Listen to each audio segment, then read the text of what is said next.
स्वागत है आपका राजनीतिक गलियारे में। आज हम बात करने वाले हैं यहाँ पर शरद पवार के पद को लेकर। जी हाँ, सबसे बड़ी खबर सामने यही है कि शरद पवार ने साफ तौर पे मना कर दिया है कि वो विपक्ष से किसी भी पद के उम्मीदवार नहीं बनेंगे। सभी को मालूम है कि बहुत नजदीक है राष्ट्रपति के चुनाव भी और रामनाथ कोविंद का समय भी खत्म होने वाला है, तो उन्हीं सब चीजों को लेकर लगातार चर्चा बनी हुई है। हमने कल भी देखा था कि किस तरीके से ममता बनर्जी पूरे विपक्ष को इकट्ठा करने में लगी थी, जिसमें आम आदमी पार्टी ने साफ इनकार कर दिया था, जिसमें उद्धव ठाकरे ने आने से साफ इनकार कर दिया, लेकिन सिर्फ और सिर्फ शरद पवार का यहाँ पर नाम लिया जा रहा था कि उन्हें उम्मीदवार बनाया जाए।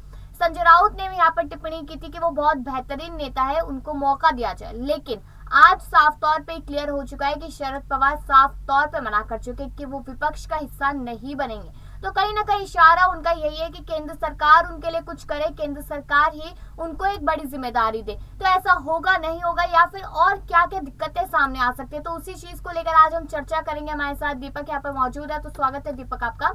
हम लगातार देख ही रहे कि महाराष्ट्र की सियासत अलग हो रही है, राजस्थान में अलग, दिल्ली में अलग, हम देख रहे हैं लगातार देश भर का माहौल देखा जाए तो बहुत ज्यादा गर्माया हुआ है, और उसी बीच आ गए यहाँ पर राष्ट्रपति के चुनाव। अब हम लगातार इस चीज को कवर कर रहे हैं। हमने देखा कि विपक्ष कैसे एकजुट हो रहा है केंद्र सरकार के खिलाफ। अब यहाँ पर शरद पवार का नाम लिया गया था, हमने शरद पवार को लेकर काफी जानकारी दर्शकों को दी, लेकिन अब सवाल ये उठता है कि क्या आपको भी यही चीज लगती है कि शरद पवार अब कहीं ना कहीं विपक्ष से छुटकारा चाहते हैं, ताकि केंद्र सरकार यानी कि भाजपा उन्हें खुद से इनवाइट करे अपनी पार्टी में किसी बड़े पद के लिए? देखिए, सबसे पहली बात होती है कि जब आप चुनाव के वक्त विपक्ष में ही थे तब केंद्र सरकार के खिलाफ ही बोल रहे थे, केंद्र सरकार के विपक्ष में आप रहते हुए उनके खिलाफ बयानबाजी कर रहे थे। अब बात जब राष्ट्रपति चुनाव की आई तो विपक्ष आपके लिए क्यों दरवाजे खोल देगा, यानी कि केंद्र सरकार आपके लिए क्यों दरवाजे खोल देगी आसानी से? तो ये भी तो एक सोचने वाली बात होती है। और रही बात शरद पवार की, जिस तरीके से ममता की बैठक में वो शामिल हुए, ममता की बैठक में तमाम कई बड़े नेता मंत्रीगण शामिल हुए थे, लेकिन वहां पर कुछ अलग अलग नामों पर चर्चा हो रही थी। यहाँ पर शिवसेना को भी बड़े झटके वहां से लगते नजर आ रहे थे, लेकिन बात रही शरद पवार की और बीजेपी की, यानी केंद्र सरकार की। सीधा देखा जा सकता है कि जब उद्धव सरकार से भी कुछ यहाँ पर उनके बीच मनमुटाव की खबरें सामने आई थी, खबरें ये भी थी कि बीजेपी की तरफ झुकाव नजर आ रहा है। राज्यसभा चुनाव से पहले भी खबरें थी और अब जो चुनाव आने वाले हैं उसको लेकर भी यहाँ पर चर्चाएं हैं, लेकिन विपक्ष इतनी आसानी से उनको ना छोड़ने वाला है और ना केंद्र सरकार उनको लेने वाली, क्योंकि केंद्र सरकार के पास अपने खुद के भी कैंडिडेट हैं। अगर उनको पीछे करेगी, शरद पवार को आय करती है या कोई और बड़े चेहरों को आय करती है विपक्ष के तौर पर, तो वो जो बड़े नेता हैं जो इतने सालों से बीजेपी के साथ, केंद्र सरकार के साथ रहकर अपना कार्यकाल दे रहे हैं, जनता के बीच जमीनी स्तर पर काम कर रहे हैं, गुस्सा वो भी होंगे, नाखुश वो भी होंगे। तो दीपक, ऐसा नहीं लगता कि अगर यहाँ पर केंद्र सरकार शरद पवार को मौका नहीं देती, क्योंकि नीतीश कुमार भी अपने वहां पे नजर आ रहे हैं कि शायद वो भी खड़े हो सकते हैं, अलग यहाँ पर आरएलडी पार्टी है, बाकी जैसे लालू प्रसाद यादव भी है, लेकिन शरद पवार को केंद्र सरकार अपनी साइड ना करके कहीं अपना नुकसान तो नहीं करेगी, क्योंकि महाराष्ट्र में जो हालात है कहीं ना कहीं यहाँ पर सरकार को बदलने की बात की जा रही है, और यहाँ पर केंद्र सरकार को सोचना चाहिए कि शरद पवार अगर उनके पाले में आते तो एनसीपी का पूरा गुट उनके साथ जाएगा, तो इससे उद्धव ठाकरे को भारी नुकसान हो सकता है। तो ये क्यों नहीं चाहेगी बीजेपी? देखिए, सबसे पहली बात तो जैसे एक बार बयान पहले भी हम कई बार दे चुके हैं अपने डिबेट में कि किस तरीके से जब बीजेपी पार्टी में, केंद्र सरकार में इस वक्त बात करें, नेतृत्व यहाँ पर काफी अच्छा देखने को मिल रहा है। यहाँ पर कई मंत्री उनकी पार्टी की तरफ झुकाव दिखा रहे हैं, लेकिन सवाल ये खड़ा होता है कि अगर कोई बड़ा मंत्री पार्टी में जाता है तो उसको चाहिए बड़ा पद होता है। अगर यहाँ पर वो किसी एमएलए चुनाव लड़ रहा है, विधायक का चुनाव लड़ रहा है, वो उससे खुश तो होगा नहीं। अब बात राष्ट्रपति चुनाव की आ गई, यानी कि देश के प्रथम नागरिक की, तो इतनी आसानी से वो मौका भी नहीं दिया जाएगा, क्योंकि सालों से कई और बड़े मंत्री पार्टी में बहुत बखूबी काम करे हैं। वो इस अपॉर्चुनिटी के लिए एक एक रात किस तरीके से काटे वही जानते हैं कि कब उनका नाम बीजेपी केंद्र सरकार आए करे।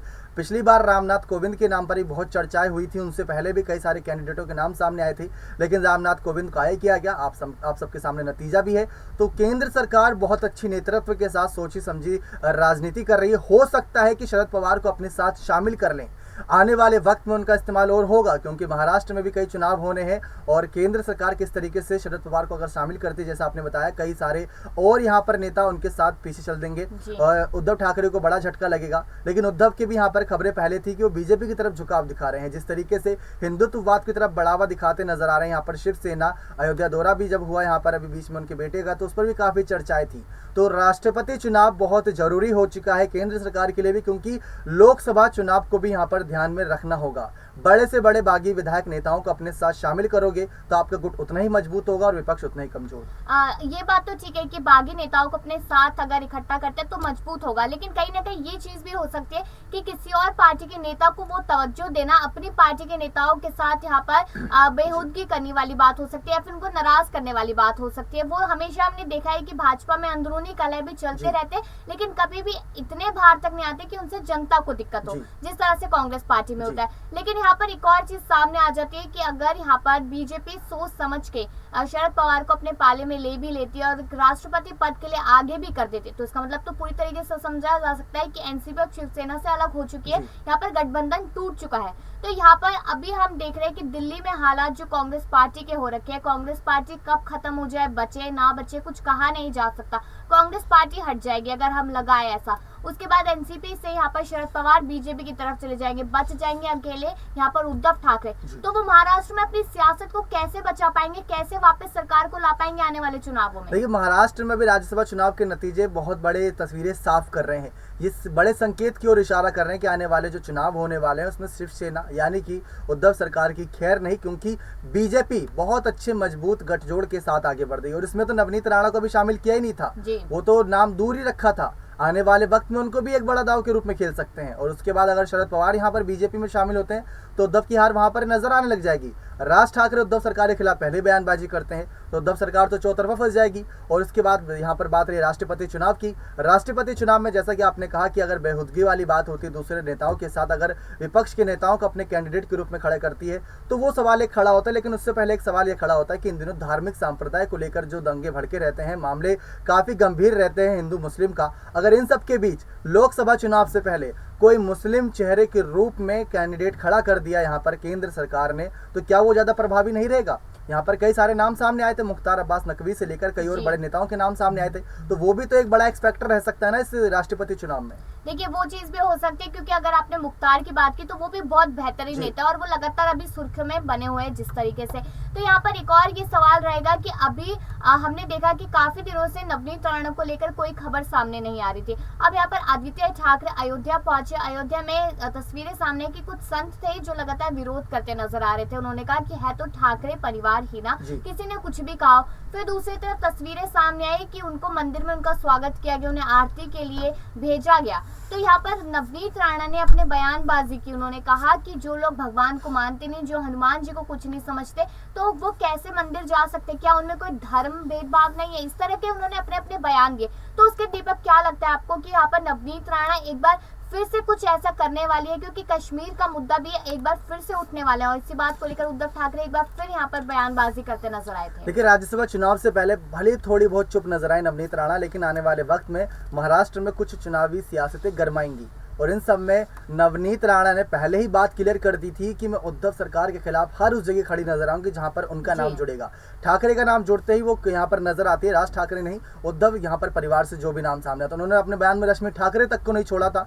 यहाँ पर आदित्य ठाकरे की बात आप दूर रखिए, तो वो पूरी तरीके से तैयारियों में है। और आने वाले वक्त में कौन सी पार्टी नवनीत राणा का फायदा उठाएगी या वो निर्दलीय के रूप में आगे उद्धव के खिलाफ खड़े रहेंगी, वो तो आने वाला वक्त बताएगा। बस एक आखिरी सवाल आपसे दीपक यही रहेगा कि लगातार हम इसी चीज को लेकर सामने आ रहे हैं कि यहाँ पर शरद पवार बीजेपी में जाएंगे तो उद्धव ठाकरे की सरकार फिर कहाँ दिखाई देगी, कुछ कहा नहीं जा सकता। तो आखिर में यही चीज है कि अगर सच में शरद पवार ने 2 से 3 दिन मांगे हैं कि वो विचार करेंगे, उसके बाद बताएंगे। यहाँ पर ममता बनर्जी पूरी कोशिश करिए, तो आपको लगता नहीं कि ममता बनर्जी हो गई या और पार्टियां हो गई, जो छोटे छोटे दल है, वो आखिरकार शरद पवार को ही क्यों चुन रहे हैं? और भी तो बहुत सारे नेता है, शरद पवार को चुन के क्या वो ये सोच रहे हैं कि शरद पवार को चुनने से विपक्ष पूरा मजबूत हो जाएगा, महाराष्ट्र मजबूत हो जाएगा, बंगाल मजबूत हो जाएगा, जिसकी वजह से लोकसभा चुनाव में कहीं ना कहीं बीजेपी को हम हार दिखा सकते हैं?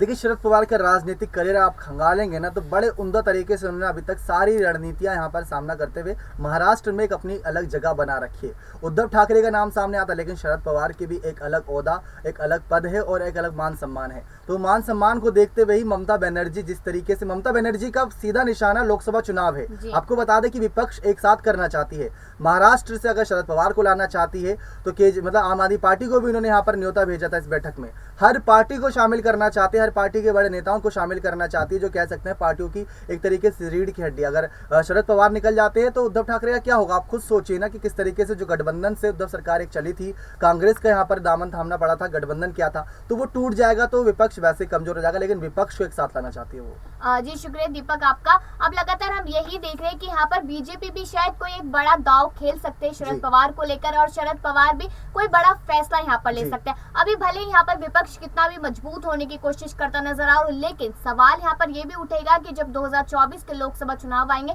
तो तब क्या प्रधानमंत्री के लिए कौन सा चेहरा सामने निकल कर आएगा, ये बहुत बड़ा सवाल यहाँ पे रहेगा। शरद पवार को लेकर अपनी राय जरूर रखिएगा और बाकी ऐसी खबरों के लिए देखते रहिए राजनीतिक गलियारा। मिलते हैं फिर इसी समय पर। नमस्कार।